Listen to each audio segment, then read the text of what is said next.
Yeah, listen, we had a fight at La Jolla Shores, and I know La Jolla is the jewel of San Diego, and it's beautiful and picturesque.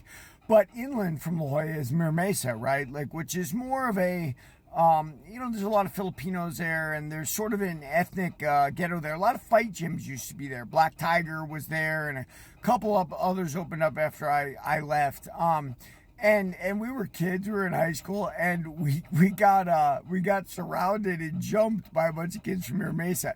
Now, keep in mind, we were a private school, so it was like the first lesson in that reality. And the picture behind us is great. Like, arts are wonderful, right? Jiu-jitsu is a wonderful art. Karate is a wonderful art, and all of that.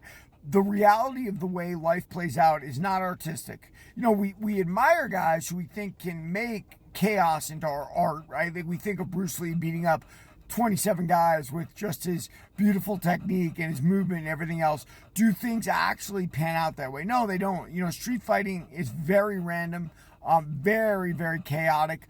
Very rarely is it one-on-one. When you're lucky enough to get a one-on-one, I guess maybe there's a potential for a little bit more art. It depends how well you're trained and how trained the other person is. But let me go beyond that. Like, usually the best street fighters, if you're really in an ugly situation, are really the biggest guys. Why? Because just like in their weight classes in MMA and boxing and wrestling and all that, it's because size really, really does matter. It doesn't mean I haven't seen little guys beat up huge guys. Of course I have, because that's the old adage, and there's a give and take between those things, right? Like, I always say to people, like, I got annihilated at World Masters. I get annihilated when I try to drop down to cruiserweight, but when I'm heavyweight, I can spar with those guys, and I'm a much smaller man. It's a very weird deal. It has a lot to do, I think, with the speed of what's coming at you and what you can visualize before it hits you. It's the punches that you do not see coming that actually hurt you.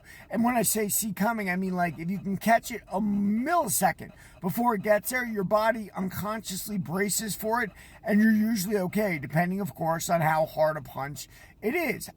Conversely, if you do not see that punch coming, I don't care how hard it is, it's going to strike like it was a clap of thunder. And it can put you out really, really, really quickly. I cover street fighting in my book because I believe that street fighting is a portion of what we're training for. Martial arts, everybody trains so they're going to be more defended, right? But what is the reality of that? Like, people attack you sometimes. Like, you've got to street fight sometimes. And what is that reality about street fighting? And I think one of the biggest ironies is a lot of the karate techniques actually work. Like, the style of karate fighting, there's no point in really keeping your hands too high. It's not boxing. There's no gloves. You can't parry, right? Rather, it's your movement with your legs, which is very karate taekwondo style from the outside.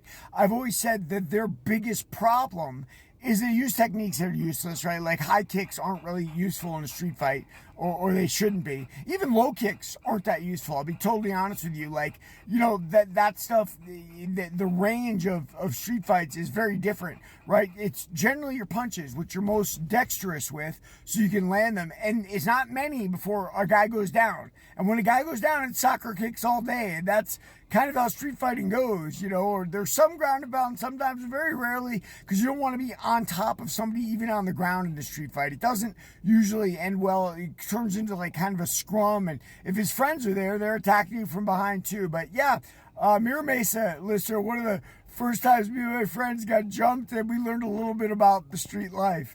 Everybody, like and follow for more on the fight.